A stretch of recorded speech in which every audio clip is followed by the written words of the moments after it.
Good evening, members. You are most welcome to today's ProDev Hour. As usual, we have always had this discussion every Thursdays from 8 p.m. to 9 p.m. The moderator for tonight's discussion is Madam Betty Auma, the National Secretary for Education, Professional Standards and Discipline of Uganda Professional Science Teachers Union. In today's discussion, we are blessed to have a senior gentleman by names Mr. Mathias Mulumba Mutema. We are blessed to have him as a curriculum specialist. Mr. Mathias has taught for 22 years as agriculture teacher. He taught for 22 years as agriculture teacher. He has also been a teacher of gender and agricultural development at Makerere University for 6 years. Mr. Mathias is a great man who has done so many things, and I'm blessed to enumerate all of you. Before he became a curriculum specialist, he was a deputy at St. Maria Goretti, Mpiji. He is a member of Uganda National Qualification Framework. He is also a master trainer on financial literacy that deals majorly with agriculture. He is a facilitator for designing curriculum, that is DACAM. This is a program for assessment for training packages with the DIT. Mr. Mathias Mulumba is a curriculum specialist for agriculture at NCDC, and he has worked with NCDC in this field for 16 years now. And I present him today as a champion of competency-based curriculum or competency-based learning. And he also did coordination of the lower secondary curriculum review for the last 6 years. And I proudly present him to you today as one who is now preparing to be a senior citizen. And I gladly inform you that by the 30th of June, 2025, Mr. Mathias is going to have his birthday to now join the citizenship world, the senior citizens. I would like to wish him all the best as he prepares to come for this day. And I gladly welcome him this evening with great honor and pleasure that he comes to present to us something on project work. As a specialist, I believe that is going to help us through to see that we are able to understand project-based learning and do align it with the curriculum standards we have in today's world. Mr. Mathias, you're most welcome to talk to members of Uganda Professional Science Teachers Union in the whole country of Uganda. Please feel at home, and we are ready to listen to you. Welcome, sir. Thank you, Madam Betty. I'm humbled to be introduced by the great teacher, Auma Betty from Lira. I'm happy to join Yoga ProDev program of Thursday. Our agenda today, she has already introduced me, so I don't want to repeat in the interest of time. Our agenda today stands as follows. We want to get introduced project-based learning. We want to see how it is aligned to teaching syllabuses and curriculum standards. And we want to see how you as a teacher, you can facilitate project-based learning tasks in your subject in science. All that is what we aim to do today. We can move. As members, one, I want you, what comes to your mind when you read the statement in the Bible. If you have a response, you share it with us. Others can write in the chat. You put up your arm and share this. I'm waiting for the arms. If you read this word, insect, what comes to your mind? I'm waiting for the hands.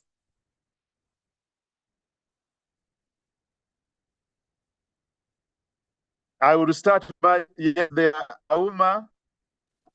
And you unmute and Yes, tell us. When I read this word insect, I see flying, small flying things with wings. Okay, great. That is Now, what I imagine, yes. Garula, Kenneth, can you tell us, unmute and tell us? Mugarura?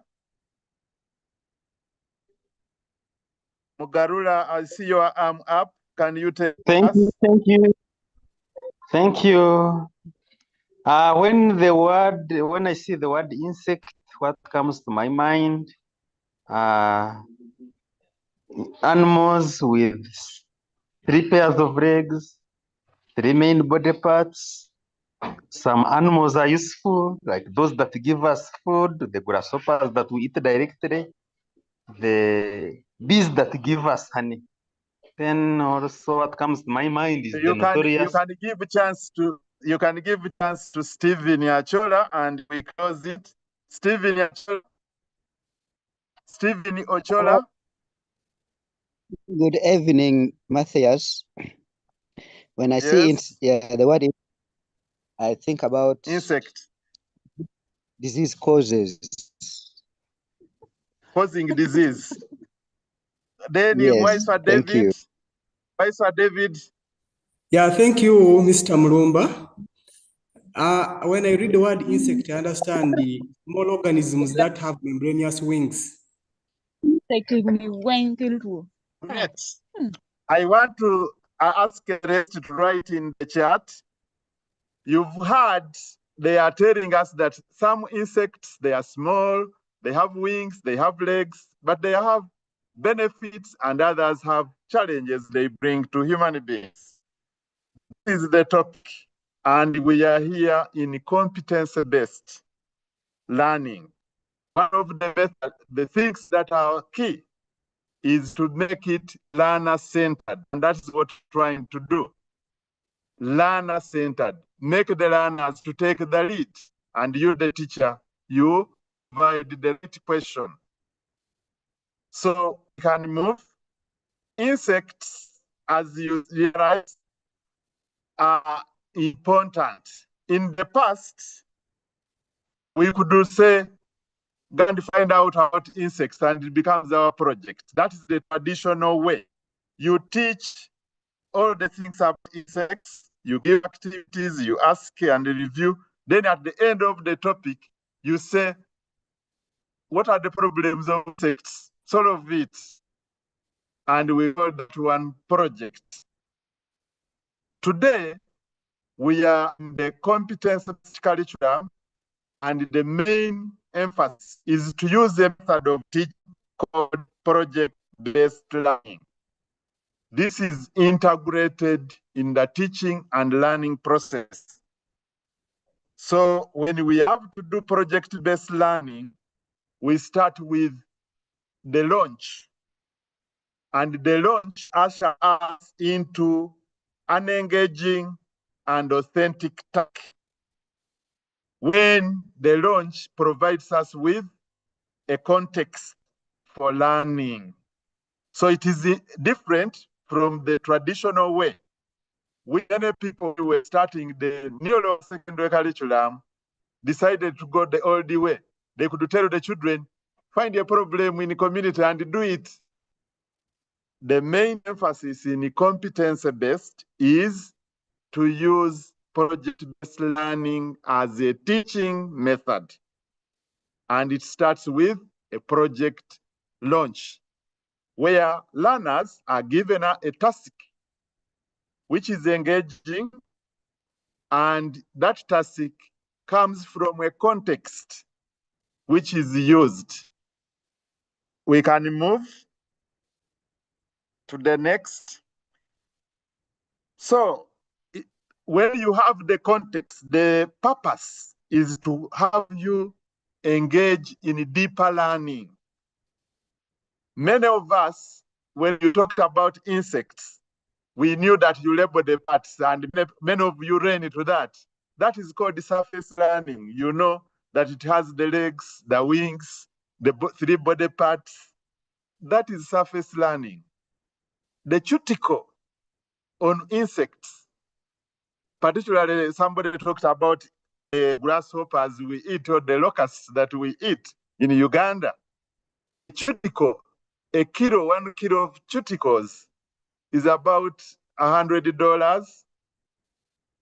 And if you carry some of them to another country, you can earn over $1,000. Many of you didn't know, but you studied about insects. So deeper learning requires to deeply analyze what we are learning. We move next. Deeper learning, continue. How do we interact as facilitators for deeper learning? We use project-based learning, and here we apply learner-centered approach like I did at the beginning. You prepare learners for the project-based learning by providing a context.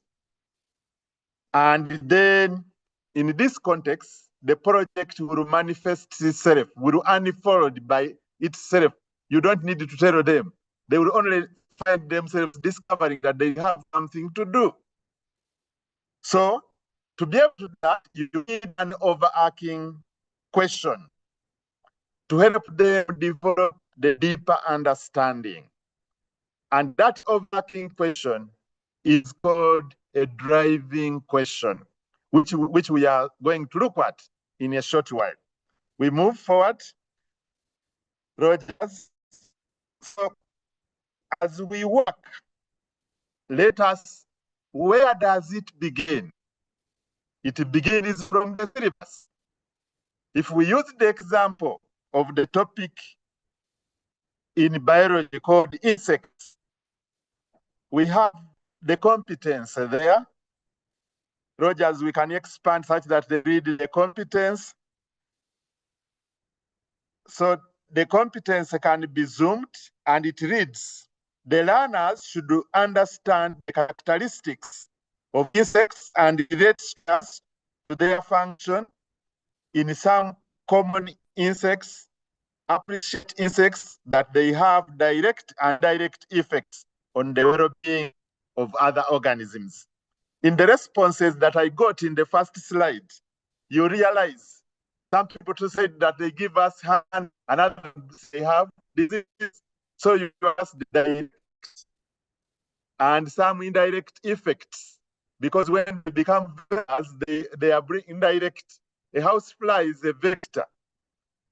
It brings indirect effects on other organisms, including human beings, mosquitoes, cockroaches, bees, butterflies like this one. So this topic alone, we can develop a project-based learning task by creating a driving question. We can move. So in biology, this is a very good example for someone. When we go to chemistry, same thing happens. If you looked at the end of the slide, you see those roofs, and the color of the iron sheets is different on each house. There alone, we can create another driving question in this topic of oxidation and reduction reactions.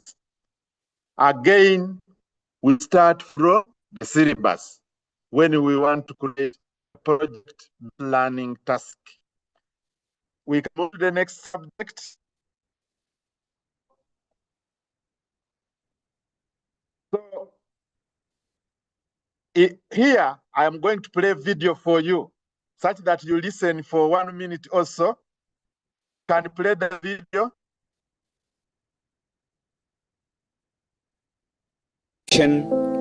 Reactions in daily life. Corrosion. Corrosion is a natural process which converts a refined metal to a more chemically stable form, such as its oxide, hydroxide, or sulfide. It is the gradual destruction of materials, chemicals, and or electrochemical reaction with their environment. Next one.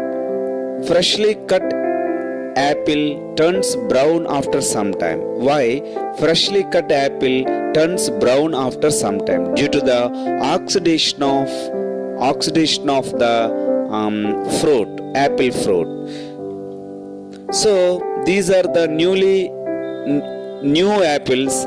These fresh apples, now we can cut it and leave for some time. After some time, these cut apples becomes like a brown color layer. Why these are happening? Because these apples have some apples, not only apples, pears, bananas, potatoes, etc. contain enzyme called polyphenol oxidase or tyrosinase.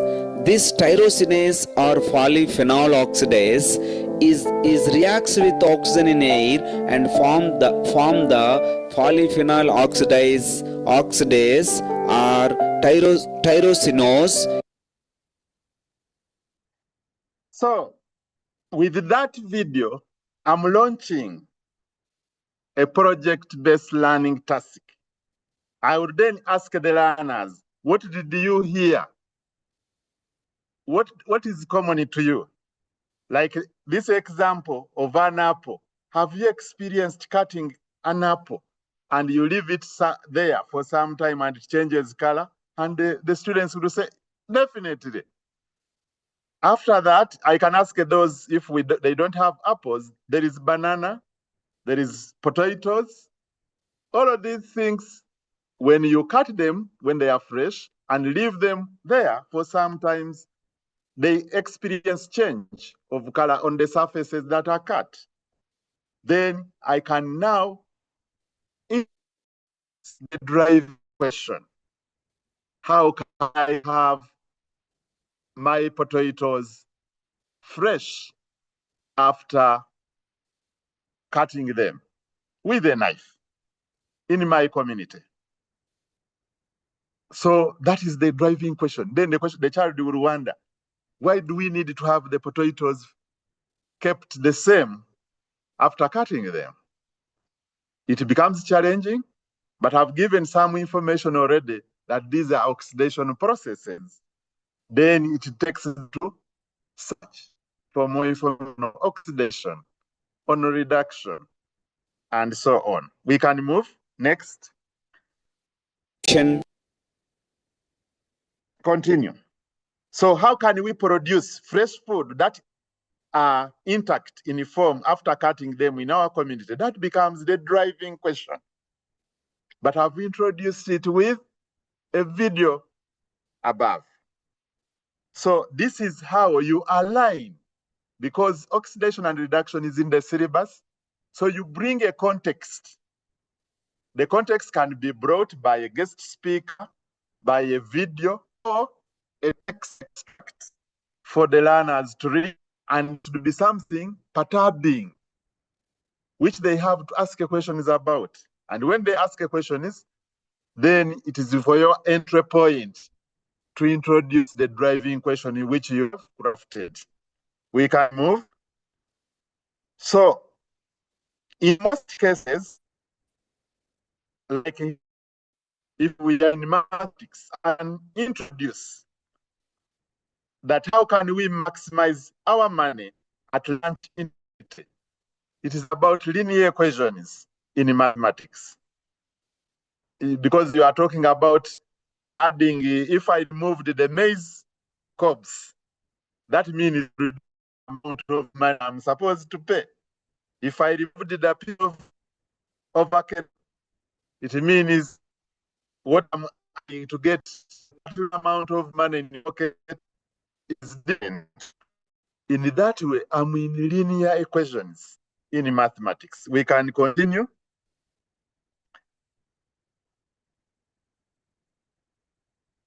So in physics, we can align to the curriculum standards. In the topic about forms and sources of energy, you look at that picture there, people are having solar panels to trap sunlight energy in our communities. So I can create a driving question. And luckily enough, Auma in a Komboni in Lira, one of the students, they posed a question to the student, and the student was able to create a project-based learning task and product at the end that was exhibited, and it was free. So you can align. We can move to next. The question that was sent to the student was, how can we bake food using sunlight in our community? So the learner, a parabolic style, could put food and cook it when it was trapping sunlight energy. So it did not stop at knowing that the energy changes from one form to another, but it helped the learner to see a solution and use the environment to create a project, and it was very amazing. We move to the next. So our learners, we can go to the syllabus. When you go to the syllabus, there is understanding the positive and negative effects of solar energy. The child decided to use that learning outcome to come out with the project through the guidance of the teacher who posed, how can we bake food using sunlight in our community? So it is important that the teachers understand how to use, to apply, and transfer knowledge from the learning outcomes written in the syllabus. Next, we can go to another topic in physics about light. In one of the schools, another physics teacher was able, when he looked at the learning outcome, identify illuminated light sources of objects in everyday life, understand how shadows are formed, understand how the reflection of light from plane surfaces occurs and how we can make use of this. So the teacher looked at that learning outcome C and said, how do we do it? He created a visitor's detector, which normally translates into a periscope. He posed the question, how can we see visitors through a glass window when they cannot see us in our community? And the children were able to produce many things. They looked for the materials they could use, they looked for the glass or the mirrors, and made products out of this learning outcome, a visitor's detector. So we can move next.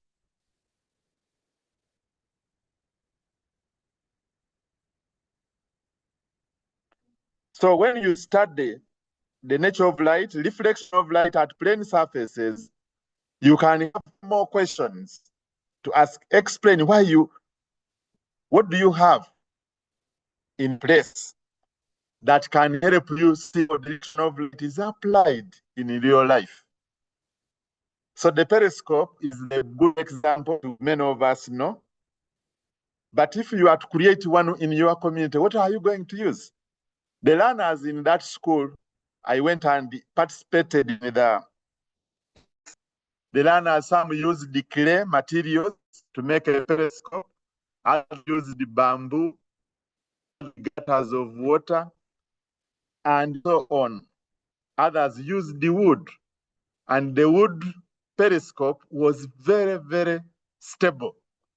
That the parents, when they came on the exhibition, they were just amused about what the learners can do. So we can move next. In project-based learning, the launch is very, very important. And I want one person to read for us an extract as a way to introduce a project-based learning task. There is text here to read. I want hands from one of the participants. You can put up your hand and do us.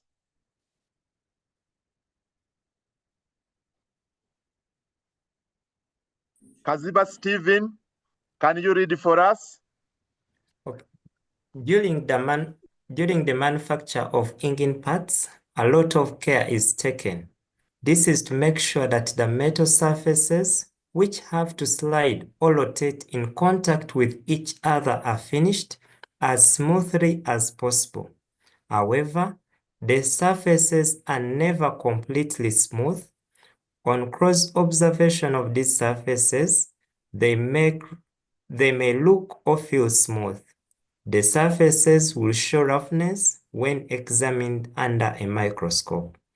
If two such surfaces are rubbed together, they will get hot. The heat you have is caused by particles touching each other. In fact, if they have enough pressure applied and they are rubbed fast enough together, they will eventually become hot enough. They will melt on the surface and weld together. This is similar to when you rub your hands smartly back and forth across a table surface. Thank you. So in that, I would ask once I had put up his arm and another person, which topic am I talking about? One person should tell us, which topic am I talking about?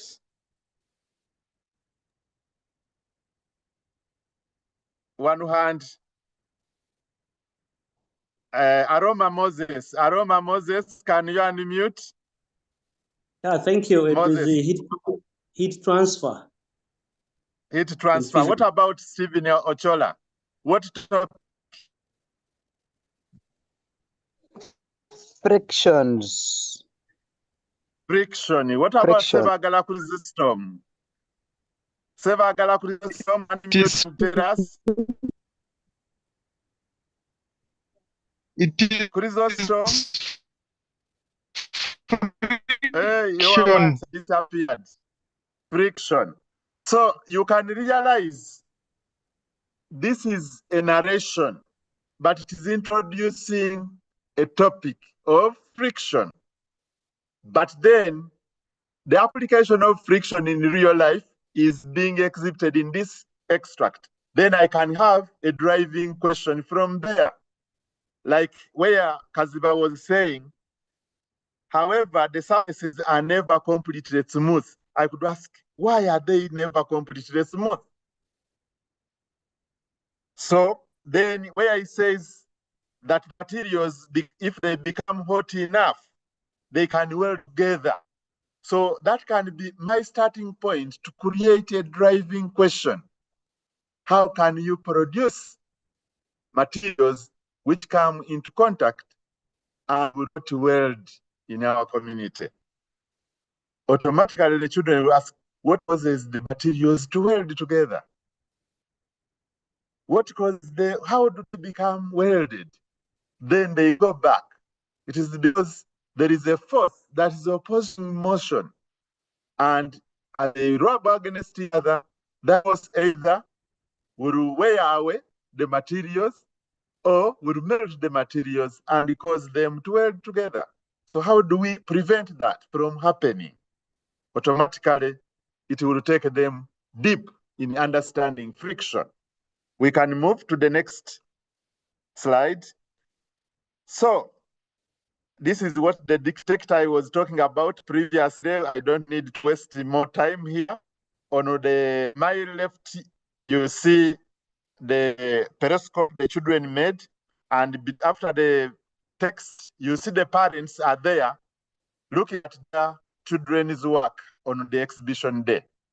And they are detecting people who are outside the house before when for them they're inside the room, they are seeing the people who are outside before the visitors see them. So you can decide to open or not to open because you have this and you are applying reflection of light in real life. We can move to the next. So this is about the surfaces, the driving question. How can we produce durable products with surfaces that rub against each other in our community? So our housemaids, those who use these brooms, the carriers here, the brush rooms, all those are opportunities for children to make products out of the topic of fiction. And these products fetch money. And they will be using, applying, and providing knowledge of friction to make money out of it.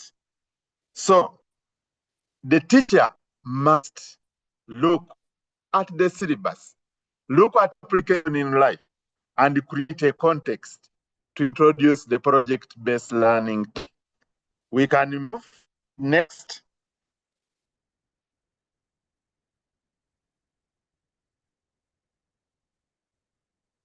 So this is when you are introducing the project-based learning task, it is a brainstorming. You can use a mind map. I can use the word insect. And if you put insect, the children will tell you many things in the class. You can do a KW error chart.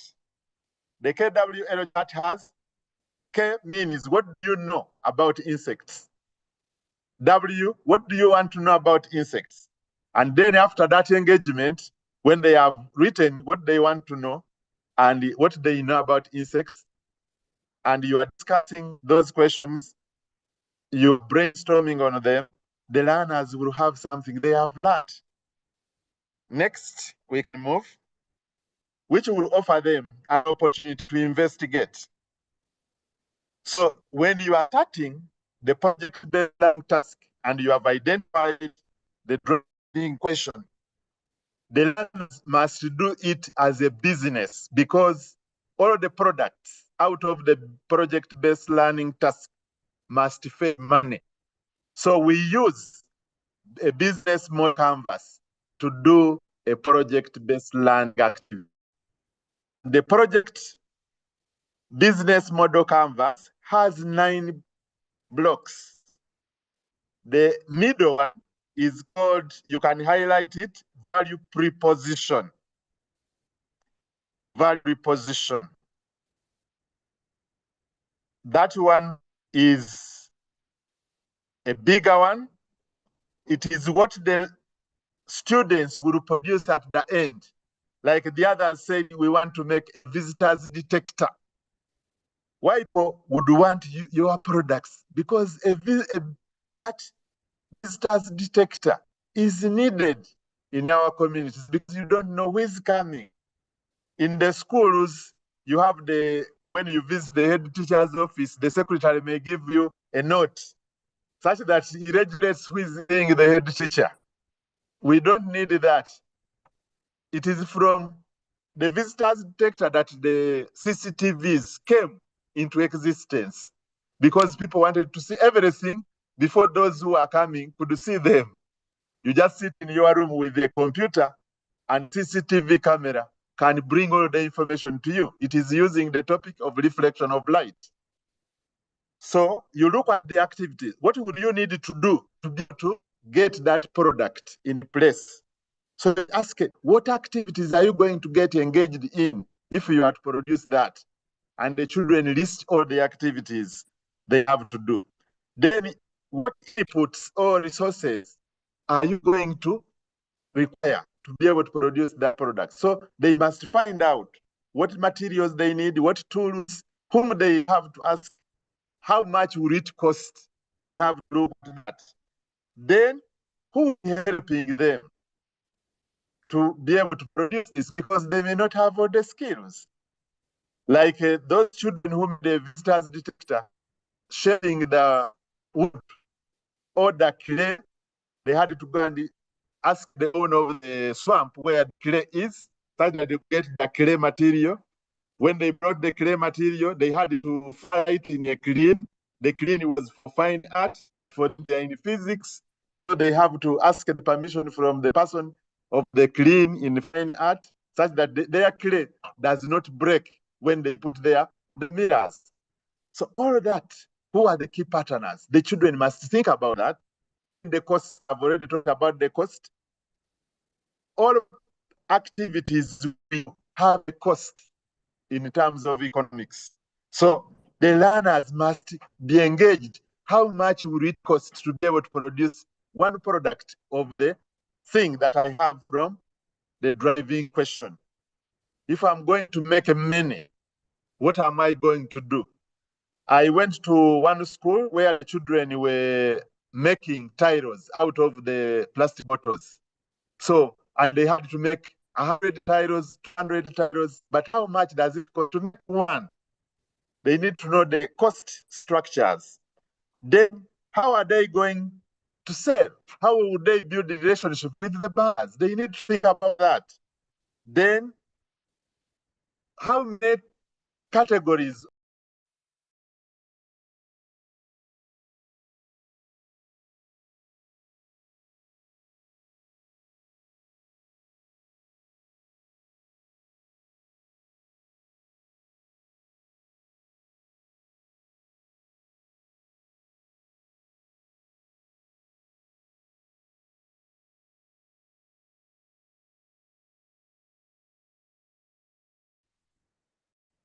are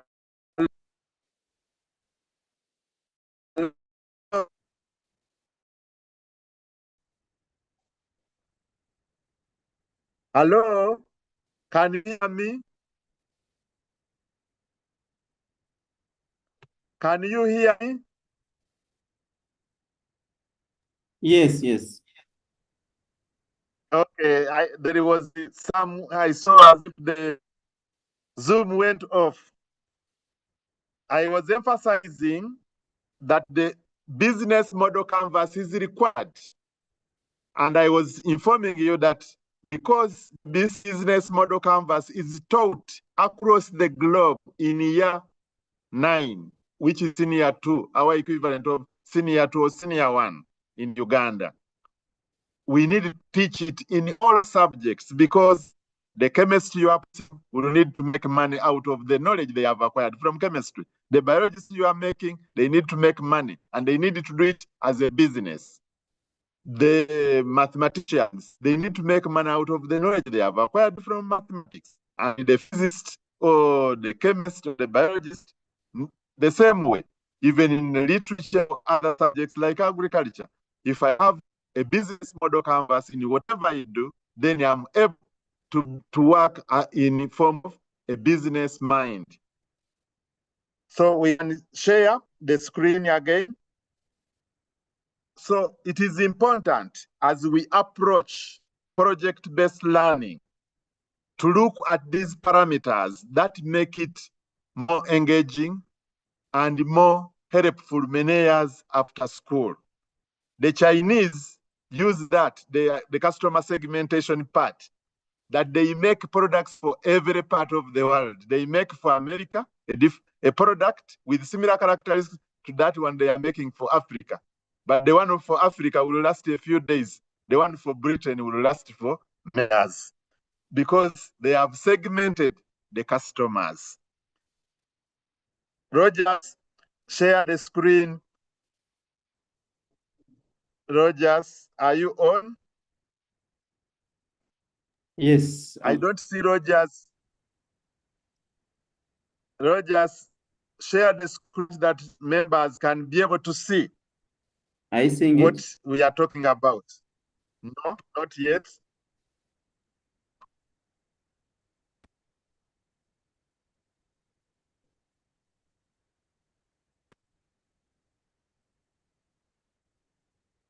Rogers has disappeared from you. Are you seeing it? No. It is there. Maybe try to scroll your view. Let me stop sharing and reshare. Share.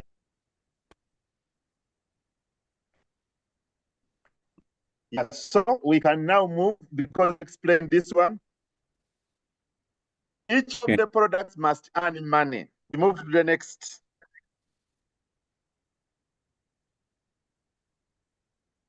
So the business model canvas is part of planning, investigating, and designing the activities for the project-based learning task. So as a teacher, you instruct and encourage learners to have time, to get materials, to get equipment, to implement their value proposition. They need to collaborate. They need to work with adults outside the classroom, and they need to use various methods to meet the different people in the community. They need to document the process with photographs, with videos, and write reflections about what they have seen, including making a portfolio. Our learners, when they have produced the product from the project-based learning task, it must be exhibited. And this is what is missing. Many of the people are telling us the children have made products. Without exhibition, then you have not completed the journey. So exhibition must be there, and invite people who are outside the school to see, people who are affected by the driving question. So you can create a documentary, create posters, leaflets, fact sheets about your product. And this becomes a way of communicating knowledge that you have acquired and how you have applied it in real life. Next, after planning and documenting, we exhibit the product. We can move to the next. So when you have done the implementation, you have documented, you have exhibited, you make a report. This report is built up slowly by slowly. If learners are in a group, they make a group report. But what are the components of the report? Like when we talked about insects, how can we attract butterflies in our community? Can it be the project-based learning task? How can we attract butterflies in our community? The project title is different from the question. I can say building a thriving garden for bees, butterflies, and beyond.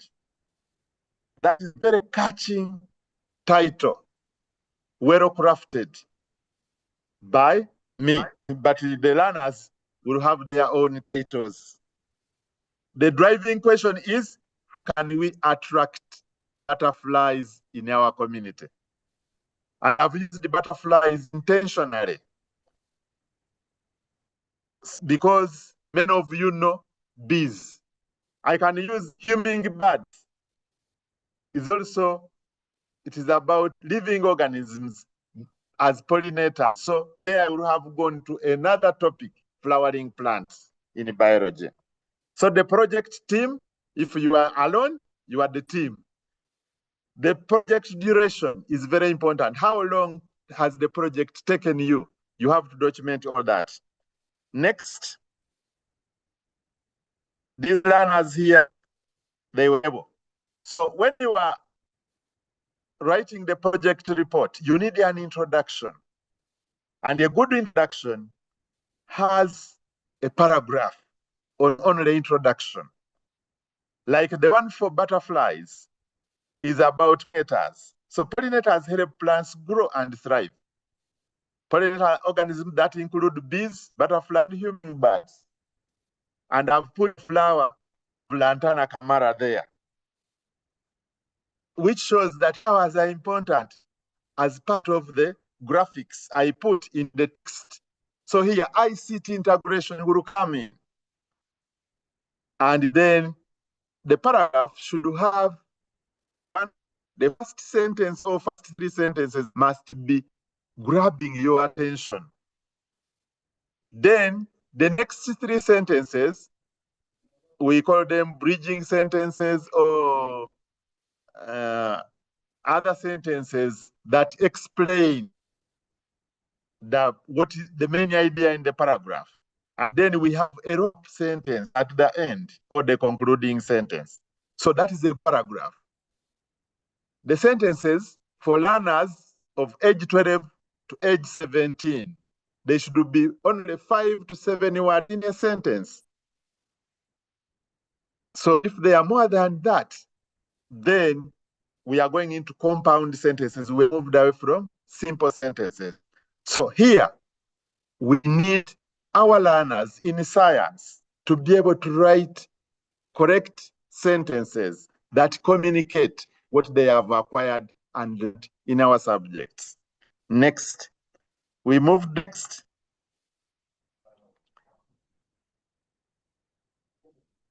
So, you need to also indicate, after the introduction, what were the project-based learning goals or outcomes.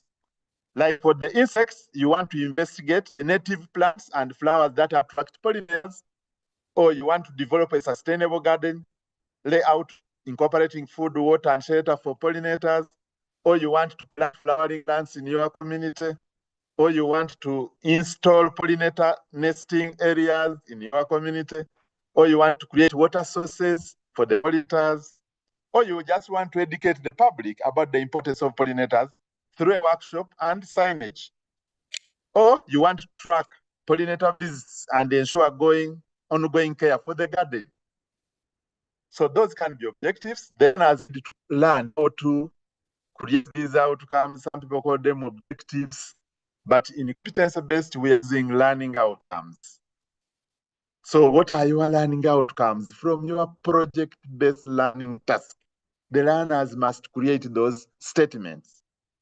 3, 2, good 5, 1, struggling.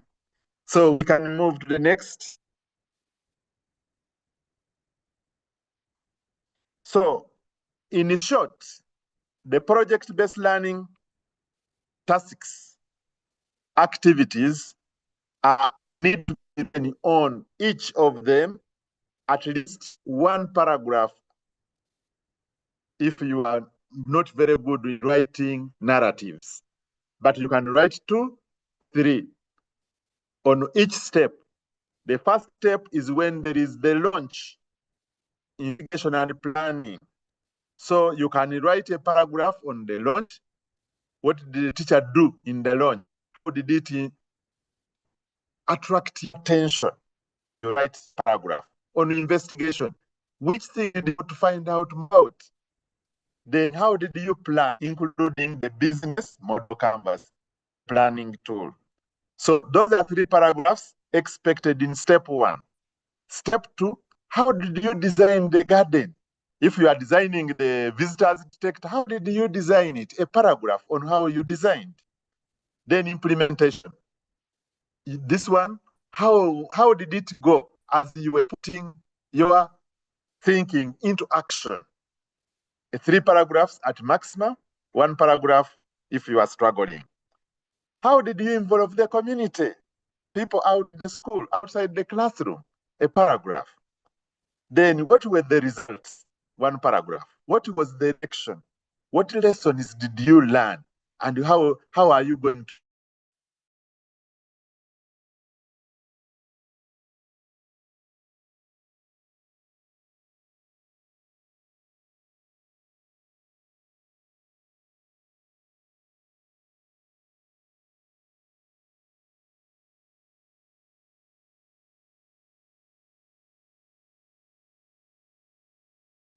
Hello? Yes, you can proceed. Hello, we can hear you, conclude. I want to conclude your final takeaway. This is reflective paragraphs, but my final takeaway in the last minutes is that writing a report needs to use sentences, and a good sentence plus a verb plus a qualifier. Or if you're English, it has a subject plus a predicate. Then the sentences, if there are many, you put them into a paragraph. A paragraph has 3 types of things that you must include. One is a hook or sentence. The second one is to write 3 or more bridge sentences. You explain. That again. Network now is disturbed.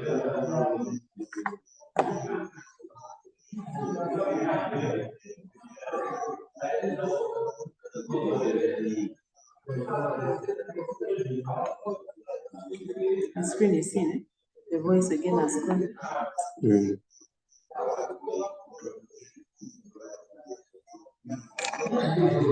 Now, In they are writing styles that the English department must pass.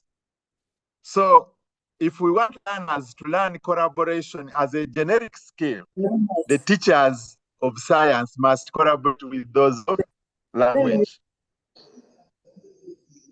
And when we are writing a report, it can be a narrative, it can be a persuasive report, or it can be a descriptive report. All of those are important for us to know and train our younger people in that. And with all that, I want to thank you for listening to me. Over to you, Betty.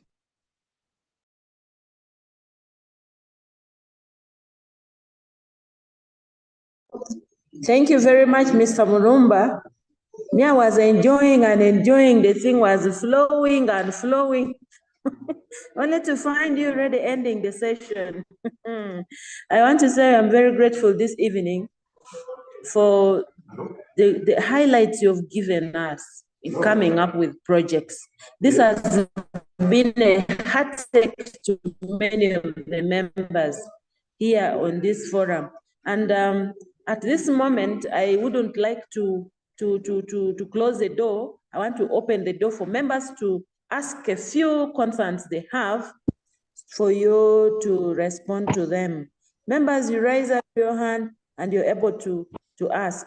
There is one already who has sent here. Is there a difference between project-based learning and problem-based learning?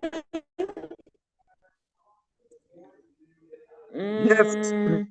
Yeah, that is one concern I've seen here on messages. You can say something about it as we plan for others.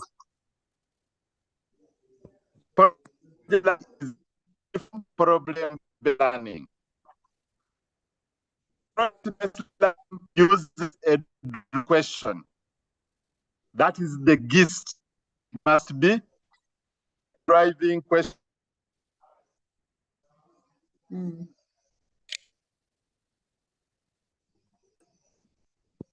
Yes, sir.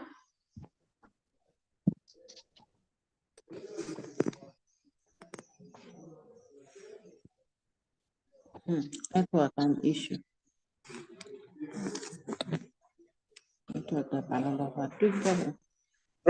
Yes. Do we have more time? Yes, I can see Sebagala Christetome.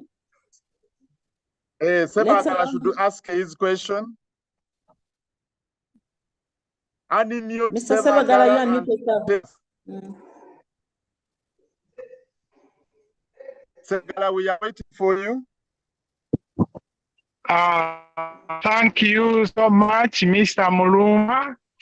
We have enjoyed the educative session you have taken us through. I'm Sebagala from Mubende. My question is, you mentioned something about the qualifiers when you are writing a project report. I wanted to ask if you can give us some qualifiers when you are writing the report. The qualifier is part of a sentence, like Sebagala is going to Mubende. Sebagala is the subject, the object. We can have one object, a verb, and a qualifier. So sebagala can become the object, the verb is going, and muvende is the qualifier, where you are going. So that is simple, but the English department will be able to train you more about sentence construction. You need sessions at the school to learn that, how to write a paragraph, how to write a sentence. We have got this now if we want to make our learners effective in the future. There was Aroma, and we conclude. Aroma. Yes, thank you, Mr. Aroma and Musinguzi. Yes, please, thank you very much. Moses? Yes, I'm around. Yes, tell us. Yes, my learners have been asking, can they have a project in Senior 3? Okay, my emphasis has been that every topic in the syllabus can have a project planning task, period. From topic 1 up to the last one. The only issue is for Aroma to create the driving question in each topic. That is the biggest task. Of Musinguzi now, can you unmute tell us? Thank you, Mr. Mulumba. Yes, thank you, Mr. Mulumba. Can you get me? Yes, speak loudly. Thank you, Mr. Mulumba and Madam Betty. Mine is a quick one. I wanted you to share for me a picture about project work at the new competency-based learning now in A level. Do we expect to have projects at A level? If yes, is it going to be a little bit advanced than the ordinary level? Please, can you share for us? And how and when should we expect the launching of the project work at A level? Thank you very much. Okay.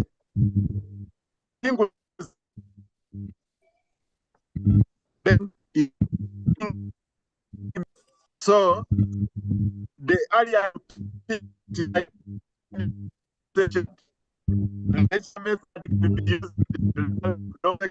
primary, in the university, even advanced secondary. Learning is a teaching and learning method. Is everywhere. And I want to say that in Rwanda, they have introduced it from Program 5, project-based learning. So we are either late or we can join the bandwagon. So do not say we are waiting to be launched. Go to your topics in your subject and create a project-based learning task using a driving question. Thank you. There was this one. Can Seniors 3 do a group project? There's a question here by Moses again. Okay. Moses, can Seniors 3 do a group project? I just Moses, 1 and 2, the learners can start on project-based learning tasks in groups, such that they acquire skills of working with project-based learning tasks. In Senior 3, according to UNEP requirements, each individual learner has to create his or her own project-based learning task. It is individual and it is submitted to UNEP starting in Senior 3, Term 1. And by Senior 4, Term 2, the learner should have the results. So if you are joining, that information has been available since 2020 when we started the working with competence. To you, Betty, I want to thank everybody who was online, and I want to congratulate you upon having the first of learners in competence 24 year results 2025. Also, I want to welcome you to A-level advanced secondary curriculum, which we got in March 25. And right now, people are being trained on to come and train fellow teachers during the holiday in May, starting the 5th of May. So the master trainers are going to so be ready to join the training when you are invited.